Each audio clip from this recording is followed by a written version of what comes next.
ಕರ್ತನಾಮಕ್ಕೆ ಸ್ತೋತ್ರವಾಗಲಿ. ಒಂದು ವಾಕ್ಯವನ್ನು ಓದಿಕೊಳ್ಳೋಣ. ಯೋಹಾನ ಬರೆದ ಪತ್ರಿಕೆ 5ನೇ ಅಧ್ಯಾಯ 1ನೇ ವಾಕ್ಯದಿಂದ 8ನೇ ವಾಕ್ಯದವರೆಗೂ ನಾವೆಲ್ಲರೂ ಓದಿಕೊಳ್ಳೋಣ.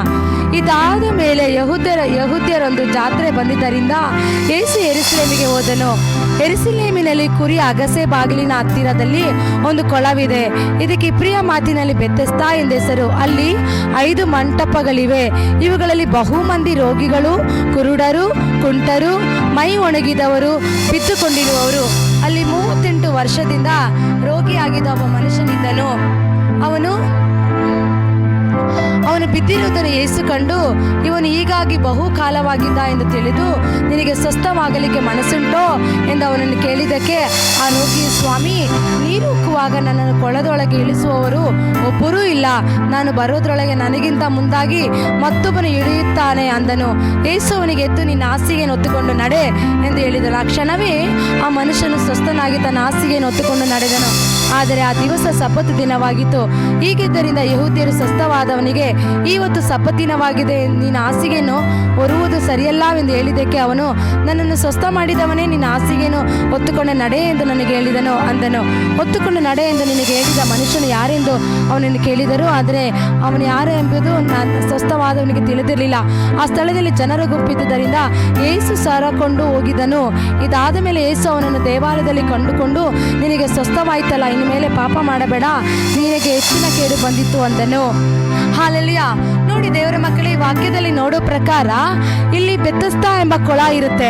ಆ ಬೆಥೆಸ್ದಾ ಕೊಳದಲ್ಲಿ ಅನೇಕ ರೋಗಿಗಳು ಬಂದು ಆ ಸ್ಥಳದಲ್ಲಿ ಸೌಖ್ಯ ಹೊಂದ್ಕೊಳ್ತಾ ಇದ್ರು. ಅಲ್ಲಿ ಅನೇಕ ಮಂಟಪಗಳಿತ್ತು. ಅಲ್ಲಿ 5 ಮಂಟಪಗಳಿತ್ತು. 5 ಮಂಟಪದಲ್ಲಿ ಒಂದು ಬೆಥೆಸ್ದಾ ಕೊಳದಲ್ಲಿ ಬಂದ್ಬಿಟ್ಟು ಅನೇಕ ರೋಗಿಗಳು ಅಲ್ಲಿ ಸೌಖ್ಯವಾಗ್ತಾ ಇದ್ರು. ಅನೇಕ ಕುಂಟರು, ಕುರುಡರು, ಮೈ ಒಣಗಿದವರು, ನಾನಾ ವಿಧವಾದ ರೋಗದಲ್ಲಿರುವಂಥ ಪ್ರತಿಯೊಂದು ರೋಗಿಗಳು ಆ ಬೆಥೆಸ್ದಾ ಕೊಳದಲ್ಲಿ ಬಂದು ಸೌಖ್ಯ ಹೊಂದ್ಕೊಳ್ತಾ ಇದ್ರು. ಆ ಬೆಥೆಸ್ದಾ ಕೊಳ ಅಂದ್ರೆ ಏನಂದ್ರೆ, ದೇವರ ಮಕ್ಕಳೇ, ಅಲ್ಲಿ ಬಂದ್ಬಿಟ್ಟು ಅವಾಗ ಅದು ಬಂದು ಆ ಕೊಳದಲ್ಲಿ ಪರಿಶುದ್ಧ, ಅದು ನೀರನ್ನು ಶುದ್ಧ ಮಾಡುವಂತ ಒಂದು ಕೊಳ ಆಗಿತ್ತು. ಹಾಲೆಲೂಯಾ. ಆ ನೀರು ಉಕ್ತಾ, ಅಲ್ಲಿ ಯಾವಾಗ ನೀರು ಉಕ್ಕೋದಕ್ಕೆ ಪ್ರಾರಂಭವಾಗುತ್ತೋ ಆ ಬೆಥೆಸ್ದಾ ಕೊಳದಲ್ಲಿ, ಅಲ್ಲಿ ಜನರು ಅದ್ರೊಳಗಡೆ ಹೋಗಿ ಮೊಳಗುವಾಗ ಅಲ್ಲಿ ಏನಾಗ್ತಾ ಇತ್ತು, ಅಲ್ಲಿ ಸೌಖ್ಯವಾಗ್ತಾ ಇತ್ತು. ಯಾಕೆ ಆ ನೀರು ಬೆಥೆಸ್ದಾ ಕೊಳದಲ್ಲಿ ನೀರಿನ ಒಳಗಡೆ ಹೋದ್ರೆ ಸಾಕು ಅಲ್ಲಿ ಸೌಖ್ಯ ಹೊಂದ್ಕೊಳ್ತಾ ಇದ್ರು ಅಂದ್ರೆ, ಅಲ್ಲಿ ಆ ನೀರು ಬಂದು ಸೌಖ್ಯ ಹೊಂದಿಕೊಳ್ಳುವಂತ ಒಂದು ಕೊಳವಾಗಿತ್ತು. ಅದ್ಭುತ ಹೊಂದಿಕೊಳ್ಳುವಂತ ಒಂದು ಕೊಳವಾಗಿತ್ತು. ಯಾಕಂದ್ರೆ ಆ ಕಾಲದಲ್ಲಿ ಒಬ್ಬ ದೇವದೂತನು ಹಾಗೆ ಕೊಳದಲ್ಲಿ ಇಳಿದು ಬಂದು ನೀರನ್ನು ಉಕ್ಕಿಸುವನು. ನೀರನ್ನು ಉಕ್ಕಿಸಿದ ಮೇಲೆ ಮೊದಲು ಒಳಗೆ ಹೋದವನು ಅವು ಯಾವ ರೋಗದಲ್ಲಿ ಬಿದ್ದಿದ್ರು ಸ್ವಸ್ಥವಾಗುವನು. ಅಲ್ಲೆಲಿಯಾ.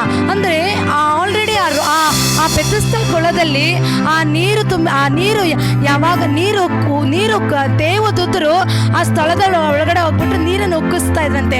ನೀರು ಯಾವಾಗ ಉಕ್ಕಿಸ್ತಾ ಇದ್ರು, ಆ ನೀರು ಉಕ್ಕುವ ಎಲ್ಲ ಸಮಯದಲ್ಲಿ ಅಲ್ಲಿ ಏನಾಗ್ತಾ ಇತ್ತು, ರೋಗಿಗಳು ಬಂದು ಸೌಖ್ಯ ಹೊಂದ್ಕೊಳ್ತಾ ಇದ್ರು. ಅದೇ ಆ ರೀತಿಯ, ಅದಕ್ಕೆ ಬೆಥೆಸ್ದಾ ಕೊಳ ಅಂತ ನಾವು ಬೈಬಲ್ ವಾಕ್ಯದಲ್ಲಿ ನಾವು ನೋಡುತ್ತೇವೆ ದೇವರ ಮಕ್ಕಳೇ. ಆದ್ರೆ ಈ ಬೆಥೆಸ್ದಾ ಕೊಳದಲ್ಲಿ ದೇವದೂತರು ಇಳಿದು ಬಂದು ಅಲ್ಲಿ ನೀರನ್ನು ಉಕ್ಕಿಸ್ತಾ ಇದ್ರಂತೆ. ನೀರು ಉಕ್ಕಿ ಹರಿತಾ ಇತ್ತಂತೆ. ಯಾವಾಗ ನೀರು ಉಕ್ಕಿ ಹರಿಯೋದಕ್ಕೆ ಪ್ರಾರಂಭ ಮಾಡುತ್ತೋ ಆ ತಕ್ಷಣ ಯಾರೆಲ್ಲ ರೋಗಿಗಳಾಗಿರ್ತಾರೋ, ಯಾರೆಲ್ಲ ರೋಗದಲ್ಲಿ ಬಿದ್ದಿರ್ತಾರೋ ಅವರೆಲ್ಲ ಬಂದು ಆ ನೀರಿನ ಒಳಗಡೆ ಹೋಗಿ ಸೌಖ್ಯ ಹೊಂದ್ಕೊಳ್ತಿದ್ರಂತೆ. ಹಲ್ಲೆಲೂಯಾ. ಯಾಕೆ ಅಲ್ಲಿ ಯೇಸು ಸ್ವಾಮಿ ಅಲ್ಲಿ ಕೊಳದಲ್ಲಿ ಅದ್ಭುತ ನಡೆಯುತ್ತಾ, ನೀರಿನಲ್ಲಿ ಒಂದು ಬಿಡುಗಡೆ ನಡೆಯುತ್ತಾ ಅನ್ನೋದು ಅನೇಕರು ಯೋಚನೆ ಮಾಡ್ಬೋದು. ಆದ್ರೆ ಆ ನೀರಿನಲ್ಲಿ ದೇವದೂತರು ಇಳಿದು ಅಲ್ಲಿ ನೀರು ಉಕ್ಕಿ ಬರುವ ಹಾಗೆ ದೇವರು ಮಾರ್ಪಡಿಸ್ತಾ ಇದ್ರಂತೆ. ನಾವು ಆ ಬೈಬಲ್ ವಾಕ್ಯದಲ್ಲಿ ಕೆಳಗಡೆ ನೋಡ್ರಾದ್ರೆ ಅದ್ರ ಬಗ್ಗೆ ವಿವರಿಸಿದ್ದಾರೆ ದೇವರ ಮಕ್ಕಳೇ. ಅದಕ್ಕೋಸ್ಕರ ಯಾವಾಗ ನೀರು ಉಕ್ಕಿ ಹರಿಯುತ್ತೋ ಅಲ್ಲಿ ರೋಗ ಸೌಖ್ಯ ನಡೆಯುತ್ತೆ. ಆದ್ರೆ ಆ ಸ್ಥಳದಲ್ಲಿ ಅನೇಕ ರೋಗಿಗಳು, ಕುಂಟರು, ಕುರುಡರು, ಮೈ ಒಣಗಿದವರು, ನಾನಾ ವಿಧವಾದ ರೋಗದಲ್ಲಿ ನಳುತ್ತಿರುವಂತ ಒಂದೊಂದು ವ್ಯಕ್ತಿಗಳು ಯಾವಾಗ ನೀರು ಉಕ್ಕುತ್ತೆ ಅನ್ನೋದು ಆ ಬೆಥೆಸ್ದಾ ಕೊಳವನ್ನು ಕಾಯ್ಕೊಂಡಿರ್ತಾ ಇದ್ರಂತೆ. ಕಾಯ್ಕೊಂಡಿದ್ದ ತಕ್ಷಣ ಅಲ್ಲಿ ಹೋಗಿ ಅವ್ರು ಏನ್ ಮಾಡ್ತಾ ಇದ್ರು, ಸೌಖ್ಯನ ಹೊಂದ್ಕೊಳ್ತಾ ಇದ್ರು. ಆದ್ರೆ ಬೆಥೆಸ್ದಾ ಕೊಳದ ಬಳಿಯಲ್ಲಿ ಒಬ್ಬನು ಅನೇಕ ವರ್ಷಗಳಿಂದ 30 ನೋಡಿ ಅಲ್ಲಿ ವಾಕ್ಯ ಹೇಳುತ್ತದೆ, ಕುರುಡರು, ಕುಂಟರು, ಮೈ ಒಣಗಿದರು, ಬಿದ್ದುಕೊಂಡಿರೋರು, ಅಲ್ಲಿ 38 ವರ್ಷದಿಂದ ರೋಗಿಯಾಗಿದ್ದ ಒಬ್ಬ ಮನುಷ್ಯನಿದ್ದನು. ಅವನು 38 ವರ್ಷದಿಂದ ಒಬ್ಬ ರೋಗಿಯಾದ ಒಬ್ಬ ಮನುಷ್ಯನು ಅಲ್ಲಿರ್ತಾನೆ. ಅನೇಕರಿಗೆ ಅದ್ಭುತಗಳು ನಡೀತಾ ಇದೆ. ಅನೇಕರು ಬಂದು ಆ ಬೆಥೆಸ್ದಾ ಕೊಳದಲ್ಲಿ ಸೌಖ್ಯ ಹೊಂದ್ಕೊಳ್ತಾ ಇದ್ದಾರೆ. ಆದ್ರೆ 38 ವರ್ಷದಿಂದ ರೋಗಿಯಾಗಿದ್ದ ಒಬ್ಬ ಮನುಷ್ಯನು ಹಾಸಿಗೆ ಮೇಲೆ ಮಲಗಿರ್ತಾನೆ. ಅವನು ಎದ್ದು ಹೋಗಿ ಸೌಖ್ಯ ಹೊಂದ್ಕೊಳ್ಳೋದಕ್ಕೆ ಅವನ ಶರೀರದಲ್ಲಿ ಅವನು ಎತ್ತು ಹೋಗೋದಕ್ಕಾಗೋದಿಲ್ಲ. ಆ ನೀರು ಉಕ್ಕುವ ಎಲ್ಲ ಸಮಯದಲ್ಲೂ ಎಲ್ಲ ಜನರು ನುಗ್ಗಿ ಅದ್ರೊಳಗಡೆ ಹೋಗಿ ಏನು ಮಾಡ್ತಾ ಇದ್ರು? ಸೌಖ್ಯನ ಹೊಂದ್ಕೊಳ್ತಾ ಇದ್ರು, ಅದ್ಭುತ ಹೊಂದ್ಕೊಳ್ತಾ ಇದ್ರು, ಬಿಡುಗಡೆ ಹೊಂದ್ಕೊಳ್ತಾ ಇದ್ರು. ಆದರೆ ಈ 38 ವರ್ಷದಿಂದ ಇದ್ದಂಥ ಈ ಮನುಷ್ಯನು ಅವನು ಎತ್ತು ಹೋಗೋದಕ್ಕಾಗದೆ ಹಾಸಿಗೆ ಮೇಲೆ ಮಲಗಿಕೊಂಡು ರೋಗಿಯಾಗಿ ಅವನು ಕುಳಿತಿರುವಂಥ ಸಮಯದಲ್ಲಿ, ರೋಗಿಯಾಗಿದ್ದಂಥ ಸಮಯದಲ್ಲಿ ದೇವರ ಮಕ್ಕಳೇ 38 ವರ್ಷದಿಂದನೂ ಅಲ್ಲಿ ಬೆತ್ತಸ್ತ ಕೊಳದಲ್ಲಿ ನೀರು ಉಕ್ತಾ ಇದೆ, ನೀರು ಬರ್ತಾ ಇದೆ. ಬಂದಿದ ತಕ್ಷಣ ಜನ ಹೋಗ್ತಾ ಇದ್ದಾರೆ, ಸೌಖ್ಯ ಹೊಂದ್ಕೊಳ್ತಾ ಇದ್ದಾರೆ, ಬಿಡುಗಡೆ ಹೊಂದ್ಕೊಳ್ತಾ ಇದ್ದಾರೆ. ಆದರೆ ಈ ವ್ಯಕ್ತಿ ಮಾತ್ರ 38 ವರ್ಷದಿಂದ ರೋಗಿಯಾಗಿ ಅದೇ ಹಾಸಿಗೆಯಲ್ಲಿ ಮಲಗಿದ್ದಾನೆ. ಅವನಿಗೆ ಬಹಳ ನೋವಾಗಿರ್ಬೋದು, ದುಃಖವಾಗಿರ್ಬೋದು, ಬೇಜಾರಾಗಿರ್ಬೋದು. ಅಯ್ಯೋ, 38 ವರ್ಷದಿಂದ ನಾನು ಇದೇ ಹಾಸಿಗೆಯಲ್ಲೇ ಮಲಗಿದ್ದೀನಲ್ಲ, ಇದೇ ರೋಗಿಯಾಗಿ ನಾನು ಕುಳಿತುಕೊಂಡಿದ್ದೀನಲ್ಲ, ನನ್ನನ್ನು ಯಾರು ಎತ್ಕೊಂಡೋಗಿ ಆ ಕೊಳದಲ್ಲಿ ಹಾಕ್ತಾರೆ, ಯಾರು ನನ್ನನ್ನು ಜಾಗಕ್ಕೆ ಕರೆದುಕೊಂಡೋಗಿ ನನ್ನನ್ನು ಸೌಖ್ಯ ಮಾಡ್ತಾರೆ ಅಂತೇಳಿ ಅವನು ಬಹಳ ವರ್ಷಗಳಿಂದ ಅವನು ದುಃಖ ಪಟ್ಕೊಂಡು ಅದೇ ಜಾಗದಲ್ಲಿ, ಅದೇ ಸ್ಥಳದಲ್ಲಿ ಕುಳಿತುಕೊಂಡಿದ್ದಾನೆ ದೇವರ ಮಕ್ಕಳೇ. ಆದರೆ ಇವತ್ತು ಅದೇ ರೀತಿ ಈ ವ್ಯಕ್ತಿಯ ರೀತಿಯಲ್ಲಿ ಹಾಸಿಗೆ ಮೇಲೆ ಮಲಗಿದಂಥ ಕೆಲವು ರೋಗಿಗಳು, ಕೆಲವು ಕುಟುಂಬದಲ್ಲಿ ಬಿಡುಗಡೆ ಹೊಂದಿಕೊಳ್ಳಕ್ಕಾಗದೆ, ಕೆಲವು ಜೀವಿತದಲ್ಲಿ ಅದ್ಭುತಗಳು ಹೊಂದಿಕೊಳ್ಳಕ್ಕಾಗದೆ, ಈ ರೀತಿಯಾಗಿ ನೀವು ಹಾಸಿಗೆಯಲ್ಲಿ ಮಲಗಿದ್ದೀರಾ. ಒಂದು ಸ್ಥಳಕ್ಕೆ ಹೋಗಿ ಬಿಡುಗಡೆ ಅದ್ಭುತ ನಡೆಯೋ ಜಾಗಕ್ಕೆ ಹೋಗಕ್ಕಾಗದೆ, ಬಿಡುಗಡೆ ಹೊಂದಿಕೊಳ್ಳಕ್ಕಾಗದೆ, ಸಭೆಗಳಿಗೆ ಹೋಗಕ್ಕಾಗದೆ, ಪ್ರಾರ್ಥನೆ ಮಾಡೋಕ್ಕಾಗದೆ, ದೇವರ ಸನ್ನಿಧಾನಕ್ಕೆ ಹೋಗಕ್ಕಾಗದೆ ಒಂದು ರೋಗಿಯಾಗಿ ನೀನು ಹಾಸಿಗೆ ಮೇಲೆ ಮಲಗಿದ್ಯಾ? ಇಲ್ಲ ನಿನ್ನ ಕುಟುಂಬದ ಬಂಧನದಿಂದ ಹೊರಗಡೆ ಬರಕ್ಕಾಗದೆ ಒಂದು ಕಟ್ಟಲ್ಪಟ್ಟ ಬಂಧನದಲ್ಲಿ, ಸೆರೆಮನೆಯಲ್ಲಿ ನಿನ್ನ ಸರಪಣಿಗಳಲ್ಲಿ ಕಟ್ಟಾಕಲ್ಪಟ್ಟಿದ್ಯಾ? ಒಂದು ಸೈತಾನ ಬಂಧನದಲ್ಲಿದ್ಯಾ? ಇವತ್ತು ನೋಡಿ ದೇವರ ಮಕ್ಕಳೇ, ಅಲ್ಲಿ ಆ ಸ್ಥಳದಲ್ಲಿ ಯೇಸು ಸ್ವಾಮಿ ಆ ಜಾಗದಲ್ಲಿ ಬರ್ತಾ ಇದ್ದಾರೆ. ಹಲ್ಲೆಲೂಯಾ. ನೋಡಿ, ಆ ಬೆತ್ತಸ್ತ ಕೊಳದಲ್ಲಿ ಹೋಗಿ ಅನೇಕರು ಸೌಖ್ಯ ಹೊಂದ್ಕೊಳ್ತಾ ಇದ್ರು. ಆದರೆ 38 ವರ್ಷದಿಂದ ರೋಗಿಯಾಗಿದ್ದ ಅವರನ್ನು ಸೌಖ್ಯ ಮಾಡೋದಕ್ಕೆ ಯೇಸು ಸ್ವಾಮಿ ಆ ಜಾಗದಲ್ಲಿ ಬರ್ತಾ ಇದ್ದಾರೆ. ಇವತ್ತು ಮಗನೇ, ನಿನ್ನನ್ನು ಸೌಖ್ಯ ಮಾಡೋದಕ್ಕೆ ನೀನಿರೋ ಸ್ಥಳದಲ್ಲಿ ದೇವರು ಬರ್ತಾ ಇದ್ದಾರೆ, ನೀನಿರೋ ಜಾಗದಲ್ಲಿ ದೇವರು ನಿನ್ನ ನುಡ್ಕೊಂಡು ಬರ್ತಾ ಇದ್ದಾರೆ. ಆದರೆ ನೀನು ಯೇಸುವನ್ನು ನಂಬುವುದಾದ್ರೆ ನಿನ್ನ ಜೀವಿತದಲ್ಲಿ ಬಿಡುಗಡೆ ನಡೆಯುತ್ತೆ, ನಿನ್ನ ಜೀವಿತದಲ್ಲಿ ಅದ್ಭುತ ನಡೆಯುತ್ತೆ. ನೋಡಿ, ಅಲ್ಲಿ ಯೇಸು ನೋಡಿ, ಅದಕ್ಕೆ ಇವನು ಬಿದ್ದಿರುವುದನ್ನು ಯೇಸು ಕಂಡು ಇವನಿಗಾಗಿ ಬಹು ಕಾಲವಾಗಿದೆ ಎಂದು ತಿಳಿದು ನಿನಗೆ ಸ್ವಸ್ಥವಾಗಲಿಕ್ಕೆ ಮನಸ್ಸುಂಟೋ ಎಂದು ಅವನನ್ನು ಕೇಳಿದ್ದಕ್ಕೆ ಆ ರೋಗಿ, ಸ್ವಾಮಿ, ನೀರು ಉಕ್ಕುವಾಗ ನನ್ನನ್ನು ಕೊಳದೊಳಗೆ ಇಳಿಸುವರು ಒಬ್ಬರು ಇಲ್ಲ, ನಾನು ಬರೋದ್ರೊಳಗೆ ನನಗಿಂತ ಮುಂದಾಗಿ ಮತ್ತೊಬ್ಬನು ಇಳಿಯುತ್ತಾ ಅದನ್ನು ಅಂದನು. ಯೇಸು ಅವನಿಗೆ, ಎದ್ದು ನಿನ್ನ ಹಾಸಿಗೆ ಹೊತ್ತುಕೊಂಡು ನಡೆ ಎಂದು ಹೇಳಿದನು. ಆ ಕ್ಷಣವೇ ಆ ಮನುಷ್ಯನು ಸ್ವಸ್ಥನಾಗಿ ತನ್ನ ಹಾಸಿಗೆ ಹೊತ್ತುಕೊಂಡು ನಡೆದನು. ಹಲ್ಲೆಲೂಯಾ. ನೋಡಿ ದೇವರ ಮಕ್ಕಳೇ, ಇಲ್ಲಿ ಯೇಸು ಸ್ವಾಮಿ ಆ ಪಟ್ಟಣ, ಬೆತ್ತಸ್ತ ಎಂಬ ಕೊಳದ ಪಟ್ಟಣದಲ್ಲಿ ಯೇಸು ಸ್ವಾಮಿ ಬಂದು ಆ ವ್ಯಕ್ತಿನ ನೋಡ್ತಾ ಇದ್ದಾರೆ. ಅನೇಕ ಜನರು ಬಿಡುಗಡೆ ಹೊಂದ್ಕೊಳ್ತಾ ಇದ್ದಾರೆ, ಅನೇಕರು ಅದ್ಭುತ ಹೊಂದ್ಕೊಳ್ತಾ ಇದ್ದಾರೆ. 38 ವರ್ಷದಿಂದ ರೋಗವನ್ನು ಇವನ ಹಾಸಿಗೆ ಮೇಲೆ ಅನೇಕ ವರ್ಷಗಳಿಂದ ಬಿತ್ತುಕೊಂಡಿದ್ದಾನಂತ ನೋಡಿ ದೇವರು ಕನಿಕರಿಸಿ ನಿನಗೆ ಸ್ವಸ್ಥವಾಗೋದಕ್ಕೆ ನಿನಗೆ ಮನಸ್ಸುಂಟು ಅಂತ ಇವತ್ತು ದೇವರು ಕೇಳ್ತಾ ಇದ್ದಾರೆ. ಮಗನೇ, ಇವತ್ತು ಈ ವ್ಯಕ್ತಿಯ ರೀತಿಯಲ್ಲಿ 38 ವರ್ಷಗಳಿಂದನೂ ಅನೇಕ ವರ್ಷಗಳಿಂದ ನೀನು ರೋಗದಲ್ಲಿ ಬಿದ್ದಿರ್ಬೋದು, ಪಾಪದಲ್ಲಿ ಬಿದ್ದಿರ್ಬೋದು, ಅನೇಕ ಅಕ್ರಮದಲ್ಲಿ ಬಿದ್ದಿರ್ಬೋದು, ಕಷ್ಟದಲ್ಲಿ, ದುಃಖದಲ್ಲಿ, ವೇದನೆಯಲ್ಲಿ, ಸಂಕಟದಲ್ಲಿ ನೀನು ಅನೇಕ ವರ್ಷಗಳಿಂದ ಬಿದ್ದಿರ್ಬೋದು. ಆದರೆ ಯೇಸು ಸ್ವಾಮಿ ನೀನಿರೋ ಜಾಗಕ್ಕೆ ಬರ್ತಾ ಇದ್ದಾರೆ. ನಿನ್ನ ಕಷ್ಟವನ್ನು ನೋಡಿ, ನಿನ್ನ ಪ್ರತಿಕೂಲ ನೋಡಿ, ನಿನ್ನ ಓಡಾಟ ನೋಡಿ, ಅನೇಕ ವರ್ಷಗಳಿಂದ ಅಯ್ಯೋ ನೀನು ಬೇಸತ್ತು, ನೀನು ಅನೇಕ ಕಷ್ಟಗಳಿಗೆ ಒಳಗಾಗಿ, ದುಃಖಕ್ಕೊಳಗಾಗಿ ನನ್ನನ್ನು ಇದರಿಂದ ಬಿಡುಗಡೆ ಮಾಡೋರು ಯಾರು? ಅನೇಕರು ಹೋಗಿ ಆ ಕೊಳದಲ್ಲಿ ಬಿಡುಗಡೆ ಹೊಂದ್ಕೊಳ್ತಾ ಇದ್ದಾರೆ.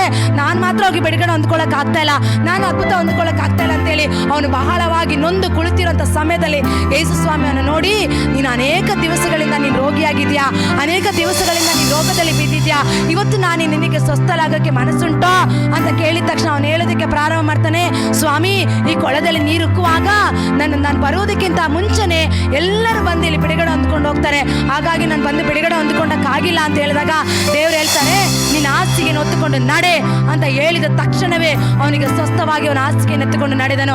ಅವನು ಕೊಳದ ಒಳಗಡೆ ಹೋಗಿ ಮುಳುಗಲಿಲ್ಲ. ದೇವರ ಮಕ್ಕಳೇ, ಯೇಸು ಸ್ವಾಮಿ ಒಂದೇ ಒಂದು ಬಾಯಿಂದ ಅವನಿಗೆ ಹೇಳಿದ್ರು, ನಿನ್ನ ಹಾಸಿಗೆಯನ್ನು ಎತ್ತುಕೊಂಡು ನಡಿ ಅಂತ ಹೇಳಿದ ತಕ್ಷಣವೇ ಅವನು ಬಿಡುಗಡೆ ಆದ. ಅವತ್ತಿನ ದಿನ ಅವನು ಬಿಡುಗಡೆ ಹೊಂದಿಕೊಳ್ಳಿದ ದಿನ ಏನಾಗಿತ್ತು? ಅವತ್ತು ಸಬ್ಬತ್ ದಿನವಾಗಿತ್ತು. ಅವತ್ತಿನ ದಿನ ರೋಗ ಸೌಖ್ಯ ಮಾಡೋದಿಲ್ಲ, ಅದ್ಭುತಗಳು ನಡೆಯೋದಿಲ್ಲ, ಅಲ್ಲಿ ಕೂಡ ಹೋಗಿ ಅಲ್ಲಿ ಯಾವ ಸೌಖ್ಯ ಹೊಂದಿಕೊಳ್ಳೋದಿಲ್ಲ.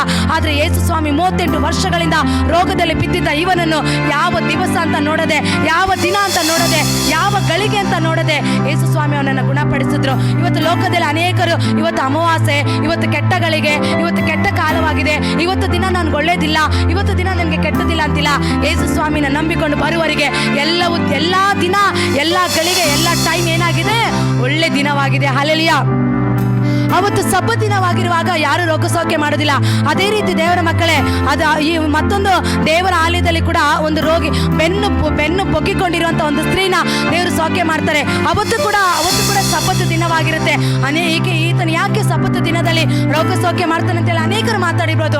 ಆದರೆ ದೇವರ ಉದ್ದೇಶ ಏನು? ಯಾರು ಬಂಧನದಲ್ಲಿದ್ದಾರೆ, ಯಾರು ಕಷ್ಟದಲ್ಲಿದ್ದಾರೆ, ಯಾರು ರೋಗದಲ್ಲಿ ಬಿದ್ದಿದ್ದಾರೆ ಅವರಿಗೆ ಬಿಡುಗಡೆ ಕೊಡುವುದೇ ದೇವರ ಆಲೋಚನೆ ಆಗಿದೆ. ಈ ದಿನ ಮಾಡೋದಿಲ್ಲ, ಈ ದಿನ ಮಾಡ್ಬೇಕನ್ನೋದು ಯಾವ ನಿಯಮ ಇಲ್ಲ. ಅಲ್ಲಿ ಪಾರಂಪರ್ಯ ನೋಡ್ತಾ ಇದ್ದಾರೆ. ಆದರೆ ದೇವರಿಗೆ ಬಿಡುಗಡೆ ಹೊಂದಿಕೋ.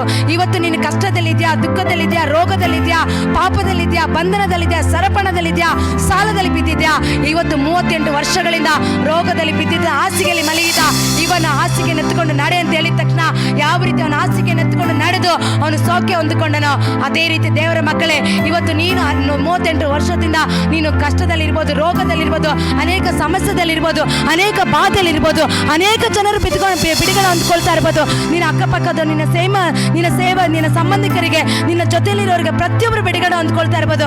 ನಿನಗೆ ಬಿಡುಗಡೆ ಹೊಂದಿಕೊಳ್ಳದೆ ಒಂದು ಹಾಸಿಗೆಯಲ್ಲಿ ಮಲಗಿದಂಥ ಒಂದು ಅವಸ್ಥೆಯಲ್ಲಿ ನೀನು ಜೀವಿಸ್ತಾ ಇದೆಯಾ? ಅಯ್ಯೋ ನನ್ನ ಜೊತೆಯಲ್ಲಿರೋರು ಎಲ್ಲರೂ ಚೆನ್ನಾಗಿದ್ದಾರೆ, ಎಲ್ಲರಿಗೂ ಬಿಡುಗಡೆ ಆಗ್ತದೆ, ನನಗೆ ಯಾಕೆ ಬಿಡುಗಡೆ ಆಗ್ತಿಲ್ಲ ಅಂತೇಳಿ ಭಾರಪಟ್ಟು ಕುಳಿತುಕೊಂಡಿದ್ಯಾ? ಮಗನೇ, ಇವತ್ತು ನೀನು ದುಃಖ ಪಡಬೇಡ, ಇವತ್ತು ನೀನು ಕಣ್ಣೀರು ಸುರಿಸಬೇಡ. ಹಾಸಿಗೆಯಲ್ಲಿ ಮಲಗಿರೋದಕ್ಕೆ ಅಲ್ಲ ದೇವರು. ಇವತ್ತು ದೇವರು ಹೇಳ್ತಾ ಇದ್ದಾನೆ, ನಿನ್ನ ಹಾಸಿಗೆಯನ್ನು ಎತ್ತುಕೊಂಡು ನಡೆ. ಅಂದರೆ ನೀನಿರೋ ಜಾಗವನ್ನು ಎತ್ತುಕೊಂಡು ನಡಿ. ದೇವ್ರು ನಿನ್ನ ಜೀವಿತದಲ್ಲಿ ಅದ್ಭುತ ಮಾಡಕ್ಕೆ ಹೋಗ್ತಾ ಇದ್ದಾರೆ. ನೀನು ಇರೋ ಜಾಗದಲ್ಲಿ ಕುಳಿತುಕೊಳ್ಳೋದಕ್ಕೆಲ್ಲ ದೇವ್ರು ನಿನ್ನ ಕರೆದಿರೋದು, ಇರೋ ಸ್ಥಳದಲ್ಲಿ ಇರೋದಕ್ಕೆಲ್ಲ ದೇವ್ರು ನಿನ್ನ ಕರೆದಿರೋದು. ಎದ್ದೋಳು, ನೀನು ಎದ್ದು ನೀನು ಸ್ವಸ್ಥವಾಗಲಿಕ್ಕೆ ನಿನಗೆ ಮನಸ್ಸುಂಟಾ? ದೇವ್ರು ಹೇಳ್ತಾ ಇದ್ದಾರೆ, ಇವತ್ತು ನೀನು ಎದ್ದೇಳು, ಎದ್ದೇಳು, ನಾನು ನಿನಗೆ ಸೌಖ್ಯ ಕೊಡ್ತೀನಿ, ನಾನು ನಿನಗೆ ಅದ್ಭುತ ಮಾಡ್ತೀನಿ, ನಾನು ನಿನಗೆ ಬಿಡುಗಡೆ ಕೊಡ್ತೀನಿ ಅಂತ ಹೇಳಿ ದೇವ್ರು ಹೇಳ್ತಾ ಇದ್ದಾರೆ. ನಾನಾ ರೀತಿಯ ರೋಗದಲ್ಲಿ ನರಳ್ತಾ ಇರ್ಬೋದು ದೇವರ ಮಕ್ಕಳೇ, ನಾನಾ ರೀತಿಯ ಕಷ್ಟದಲ್ಲಿ ನೀವು ಸಿಕ್ಕಾಕೊಂಡಿರ್ಬೋದು, ನಾನಾ ರೀತಿಯ ಬಂಧನದಲ್ಲಿ ಸಿಕ್ಕಾಕೊಂಡಿರ್ಬೋದು, ಒಂದು ಸೈತಾನ ಬಂಧನದಲ್ಲಿ ಸಿಕ್ಕಾಕೊಂಡಿರ್ಬೋದು, ಸಾಲದ ಬಂಧನದಲ್ಲಿ ಸಿಕ್ಕಾಕೊಂಡಿರ್ಬೋದು, ಕುಟುಂಬದಲ್ಲಿ ಬಿಡುಗಡೆ ಹೊಂದಿಕೊಳ್ಳಕ್ಕಾಗದೆ, ಮಕ್ಕಳಿಲ್ಲದೆ, ಆ ಮದುವೆ ಆಗದೆ, ಅನೇಕ ವಿಧವಾದ ರೀತಿಯಲ್ಲಿ ಅನೇಕ ವರ್ಷಗಳಿಂದ ಆ ಬಿಡುಗಡೆಗಾಗಿ ಕಾದು ಕಾದು ಕಾದು ಸಾಕಾಗಿ, ಅಯ್ಯೋ ಎಲ್ಲರಿಗೂ ಬಿಡುಗಡೆ ನಡೀತಾ ಇದೆ, ನನಗ್ಯಾಕೆ ನಡೀತಾ ಇಲ್ಲ? ಎಲ್ಲರಿಗೂ ವಿವಾಹ ಆಗ್ತಾ ಇದೆ, ನನಗ್ಯಾಕೆ ವಿವಾಹ ಆಗ್ತಾ ಇಲ್ಲ? ಎಲ್ಲರಿಗೂ ಮಕ್ಕಳಾಗ್ತಾ ಇದೆ, ನನಗ್ಯಾಕೆ ಮಕ್ಕಳಾಗ್ತಾ ಇಲ್ಲ? ಎಲ್ಲರೂ ಸಾಲದ ಬಂಧನದಿಂದ ಬಿಡುಗಡೆ ಆಗಿ ಎಲ್ಲರೂ ಚೆನ್ನಾಗಿದ್ದಾರೆ, ನನಗ್ಯಾಕೆ ಅದ್ಭುತ ನಡೀತಾ ಇಲ್ಲ ಅಂತೇಳಿ ಈ ವ್ಯಕ್ತಿ ಆ ರೀತಿಯಲ್ಲಿ 38 ವರ್ಷಗಳಿಂದ ನೀನು ಹಾಸಿಗೆಯಲ್ಲಿ ಮಲಗಿದ್ಯಾ? ದೇವರು ಹೇಳ್ತಾ ಇದ್ದಾರೆ, ಇವತ್ತು ನಿನಗೆ ಬಿಡುಗಡೆ ಹೊಂದಿಕೊಳ್ಳುವಂಥ ದಿನವಾಗಿದೆ, ಇವತ್ತು ಅದ್ಭುತ ಹೊಂದಿಕೊಳ್ಳುವಂಥ ದಿನವಾಗಿದೆ. ನೀನು ಎದ್ದು ನಡೆ, ನಾನು ನಿನಗೆ ಸ್ವಸ್ಥ ಮಾಡ್ತೀನಿ ಅಂತ ಹೇಳಿದ ರೀತಿಯಲ್ಲಿ ಮಗನೇ ದೇವರು ಹೇಳ್ತಾ ಇದ್ದಾರೆ, ನೀನು ಎದ್ದು ನಡಿ, ದೇವರು ನಿನಗೆ ಸ್ವಸ್ಥತೆ ಕೊಡ್ತಾರೆ. ಇರೋ ಜಾಗದಿಂದ ನಿನ್ನ ಅವಸ್ಥೆ ಏನೇ ಆಗಿರ್ಬೋದು, ನಿನ್ನ ಪರಿಸ್ಥಿತಿ ಏನೇ ಆಗಿರ್ಬೋದು, ಅನೇಕ ನೀನು ಕೇಸುಗಳಲ್ಲಿ ಸಿಕ್ಕಾಕೊಂಡಿರ್ಬೋದು, ಅನೇಕ ಲೋನ್ಗಳಲ್ಲಿ ಸಿಕ್ಕಾಕೊಂಡಿರ್ಬೋದು, ದೇವರು ಹೇಳ್ತಾ ಇದ್ದಾರೆ, ಇವತ್ತು ನಾನು ನಿನಗೆ ಬಿಡುಗಡೆ ಮಾಡುವಂಥ ದಿನವಾಗಿದೆ. ಇವತ್ತು ನಾನು ನೀನಿರೋ ಜಾಗದಲ್ಲಿ ಬಂದು ಅದ್ಭುತ ಮಾಡೋದಕ್ಕೆ, ನೀನು ಈ ರೀತಿ ಕಷ್ಟದಲ್ಲಿರೋದು, ಈ ರೀತಿ ಸಂಕಟದಲ್ಲಿರೋದು, ಈ ರೀತಿ ವೇದನೆಯಲ್ಲಿರೋದು ನನಗಿಷ್ಟ ಇಲ್ಲ. ಇವತ್ತು ನೀನು ಬಿಡುಗಡೆ ಹೊಂದ್ಕೊಳ್ಬೇಕಂತೇಳಿ ದೇವರು ಯೇಸು ಸ್ವಾಮಿ ನಿನ್ನ ಜಾಗದಲ್ಲಿ ಬಂದು ಆತನ ಅದ್ಭುತ ಮಾಡೋದಕ್ಕೆ ಆತನು ಶಕ್ತನಾಗಿದ್ದಾನೆ. ಈ ವಾಕ್ಯದಲ್ಲಿ ದೇವರ ಮಕ್ಕಳೇ, ದೇವರು ಬಿಡುಗಡೆ ಕೊಡೋದಕ್ಕೆ ಆತನು ಶಕ್ತನಾಗಿದ್ದಾನೆ. 5 ಮಂಟಪ ಇರುವ ಜಾಗದಲ್ಲಿ ಯೇಸು ಸ್ವಾಮಿ ಆ ಸ್ಥಳಕ್ಕೆ ಬಂದಾಗ ದೇವರ ಮಕ್ಕಳಲ್ಲಿ ಒಂದು ಜಾತ್ರೆ ನಡೀತಾ ಇದೆ. ಅಲ್ಲಿ ಆ ಸ್ಥಳಕ್ಕೆ ಯೇಸು ಸ್ವಾಮಿ ಬಂದು ಆ ಒಂದು ವ್ಯಕ್ತಿನ ದೇವರು ಬಿಡುಗಡೆ ಮಾಡಿ ಹೋದ್ರು. ಅನೇಕರು ಅದ್ಭುತ ಹೊಂದ್ಕೊಳ್ತಾ ಇದ್ರು, ಆ ಕೊಳದಲ್ಲಿ ಹೋಗಿ ಬಿಡುಗಡೆ ಹೊಂದ್ಕೊಳ್ತಾ ಇದ್ರು, ರೋಗ ಸೌಖ್ಯ ಹೊಂದ್ಕೊಳ್ತಾ ಇದ್ರು. ಅವನಾದ್ರೆ ಆ ಕೊಳದಲ್ಲಿ ಹೋಗಕ್ಕಾಗದೆ ಹಾಸಿಗೆಯಲ್ಲಿ ಮಲಗಿದಂತ ಆ 38 ವರ್ಷದ ರೋಗ, ಆ ಹಾಸಿಗೆಯಲ್ಲಿ ಮಲಗಿದಂತ ರೋಗಿನ ಯೇಸು ಸ್ವಾಮಿ ಬಂದು ಮುಟ್ಟಿ ಗುಣಪಡಿಸಿದ್ರು. ಇವತ್ತು ಎದ್ದೋಳಕ್ಕಾಗದೆ, ಹೋಗಕ್ಕಾಗದೆ, ಅನೇಕ ಸಮಸ್ಯೆಗಳಿಂದ ಬಿಡುಗಡೆ ಆಗದೆ, ಅನೇಕ ಕಟ್ಟುಗಳಿಂದ, ಬಾಧೆಗಳಿಂದ ಒಳಗಾಗಿ, ಸಂಕಟಗೊಳಗಾಗಿ ಅದರಿಂದ ಬಿಡುಗಡೆ ಆಗದೆ ಭಾರ ಪಡ್ತಾ ಇದೆಯಾ? ಅವನು ಕೂಡ ಹಾಸಿಗೆಯಲ್ಲಿ ಮಲಗಿಕೊಂಡು ಅನೇಕರು ಬಿಡುಗಡೆ ಹೊಂದ್ಕೊಂಡು ಹೋಗೋದು ಅವ್ನು ನೋಡಿಕೊಂಡು ದುಃಖ ಪಟ್ಟಿರ್ಬೋದು. ಅಯ್ಯೋ ಎಲ್ಲರಿಗೂ ಬಿಡುಗಡೆ ನಡೀತಾ ಇದೆ, ನನಗೆ ಬಿಡುಗಡೆ ನಡೀತಾ ಇಲ್ಲ ಅಂತ ಅವನು ವೇದನೆಗೊಳಗಾಗಿರ್ಬೋದು. ಆದರೆ ಮಗನೇ, ದೇವರು ಹೇಳ್ತಾ ಇದ್ದಾರೆ, ಇವತ್ತು ನಿನ್ನ ದಿವಸ ಬಿಡುಗಡೆ ಹೊಂದಿಕೊಳ್ಳೋ ದಿವಸವಾಗಿದೆ. ಅದು ಸಬ್ಬತ್ ದಿನದಲ್ಲಿ ಇವತ್ತು ಅನೇಕರು ಹೇಳ್ಬೋದು, ಈ ದಿನ ನಿನಗೆ ಬಿಡುಗಡೆ ನಡೆಯೋದಿಲ್ಲ, ಈ ದಿನ ನಿನಗೆ ಅದ್ಭುತ ನಡೆಯೋದಿಲ್ಲ, ಈ ದಿನ ನೀನು ಹಾಸ್ಪಿಟ್ಲಿಗೆ ಹೋಗ್ಬೇಡ ಅಂತ ಅನೇಕರು ಹೇಳ್ಬೋದು. ಆದರೆ ದೇವವಾಕ್ಯ ಹೇಳ್ತಾ ಇದ್ದ, ಮಗಳೇ, ಇವತ್ತು ನಾನು ನಿನಗೆ ಅದ್ಭುತ ಮಾಡ್ತೀನಿ. ಯಾವ ಗಳಿಗೆ ಅಂತ ನೋಡಿದೆ, ಯಾವ ಸಮಯ ಅಂತ ನೋಡಿದೆ, ಯಾವ ದಿನ ಅಂತ ನೋಡಿದೆ, ನಾನು ನಿನಗೆ ಅದ್ಭುತ ಮಾಡೋದಕ್ಕೆ ನಾನು ನಿನ್ನ ಬಳಿಯಲ್ಲಿ ಬಂದಿದ್ದೇನೆ. ನಿನಗೆ ಸ್ವಸ್ಥವಾಗೋದಕ್ಕೆ ಮನಸ್ಸಿದ್ಯಾ? ನನ್ನ ದೇವರು ಅದ್ಭುತ ಮಾಡ್ತಾರೆ, ಯೇಸು ನನಗೆ ಬಿಡುಗಡೆ ಕೊಡ್ತಾರೆ ಅಂತೇಳಿ ನಿನಗೆ ಮನಸ್ಸಿದ್ಯಾ?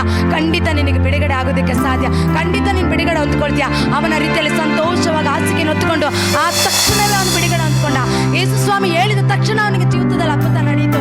38 ವರ್ಷದಿಂದ ಹಾಸಿಗೆಯಲ್ಲಿ ಮಲಗಿದವನು ಎದ್ದು ನಡೆದಾಡಿ ಕುಣಿದಾಡಿ ದೇವರನ್ನ ಆರಾಧನೆ ಮಾಡೋದಕ್ಕೆ ಅವನು ಪ್ರಾರಂಭ ಮಾಡಿದ. ದೇವರ ಮಕ್ಕಳೇ, ಅದೇ ರೀತಿಯಾಗಿ ಅನೇಕ ವರ್ಷಗಳಿಂದ 38 ವರ್ಷಗಳಿಂದ ಬಂಧನದಲ್ಲಿ, ರೋಗದಲ್ಲಿ, ಸಂಕಟದಲ್ಲಿ, ವೇದನೆಯಲ್ಲಿ ಬಿದ್ದುಕೊಂಡಿರುವ ಸಮಯದಲ್ಲಿ, ಮದುವೆ ಆಗದೆ, ಮಕ್ಕಳಿಲ್ಲದೆ, ಅನೇಕ ಸಾಲದಲ್ಲಿ, ಸಂಕಟಗಳಲ್ಲಿ ಮುಂದೆ ಹೋಗದೆ ಅನೇಕ ತಡೆಗಳು, ಕಟ್ಟುಗಳು ನಿಮಗಿರ್ಬೋದು. ಒಂದು ಯಾವುದೇ ರೀತಿ ಒಂದು ವ್ಯತ್ಯಾಸ ಕಾಣದೆ ಜೀವನದಲ್ಲಿ ಸಂಕಟ, ಸೋಲು, ವೇದನೆಯಲ್ಲಿ ನೀನು ಉಳುತ್ತಾ ಇರ್ಬೋದು. ಯಾವ ಕೆಲಸ ಆಗ್ತದ್ರೆ ಸೋಲು ನಿನ್ನ ಜೀವಿತದಲ್ಲಿ ಆಗಿರ್ಬೋದು. ಆದರೆ ದೇವರು ಹೇಳ್ತಾ ಇದ್ದಾರೆ, ಇವತ್ತು ನೀನು ಮನಸ್ಸಿದ್ಯಾ, ನಿನಗೆ ಬಿಡುಗಡೆ ಉಂಟು. ಮನಸ್ಸಿದ್ಯಾ, ನಿನಗೆ ಅದ್ಭುತ ನಡೀತಾ ಇದೆ. ಇವತ್ತು ನೀನು ಬಿಡುಗಡೆ ಹೊಂದಿಕೊಳ್ಳೋದಕ್ಕಾಗಿ ಹೋಗ್ತೀಯ ಅಂತ ದೇವರು ಹೇಳ್ತಾ ಇದ್ದಾರೆ. ಅದೇ ರೀತಿ ದೇವರ ಮಕ್ಕಳೇ, ಈ ವ್ಯಕ್ತಿನ ದೇವರು ಮುಟ್ಟಿ ಗುಣಪಡಿಸಿದ ರೀತಿಯಲ್ಲಿ ಇವತ್ತು ನಿನಗೆ ಮನಸ್ಸಿದ್ರೆ ಖಂಡಿತ ದೇವರು ನಿನ್ನ ಜೀವಿತದಲ್ಲಿ ಅದ್ಭುತ ಮಾಡೋದಕ್ಕೆ ಸಾಧ್ಯ. ದೇವರು ಅದ್ಭುತ ಮಾಡ್ತಾರೆ. ನನಗೆ ಬಿಡುಗಡೆ ಬೇಕು, ನನಗೆ ಅದ್ಭುತ ಬೇಕಂತೇಳಿ ಒಂದು ಮನಸ್ಸು ಮಾಡು. ಆ ಹಾಸಿಗೆಯಲ್ಲಿ ಮಲಗಿದ್ದ 38 ವರ್ಷದಿಂದ ರೋಗಿ ಮಲಗಿದ ಅವನನ್ನು ದೇವರು ಗುಣಪಡಿಸಿದ ರೀತಿಯಲ್ಲಿ ಇವತ್ತು ನಿನ್ನನ್ನು ದೇವರು ಗುಣಪಡಿಸ್ತಾನೆ. ನಿನ್ನ ವಿಷಯದಲ್ಲಿ ದೇವರು ಅದ್ಭುತ ಮಾಡ್ತಾರೆ. ನಿನ್ನ ವಿಷಯದಲ್ಲಿ ಏನೇ ಸಮಸ್ಯೆ ಆಗಿರ್ಬೋದು, ಏನೇ ಇಕ್ಕಟ್ಟಾಗಿರ್ಬೋದು, ಆ ವಿಷಯದಲ್ಲಿ ಬಿಡುಗಡೆ ಕೊಡೋದಕ್ಕೆ ನನ್ನ ದೇವರಿಂದ ಸಾಧ್ಯ.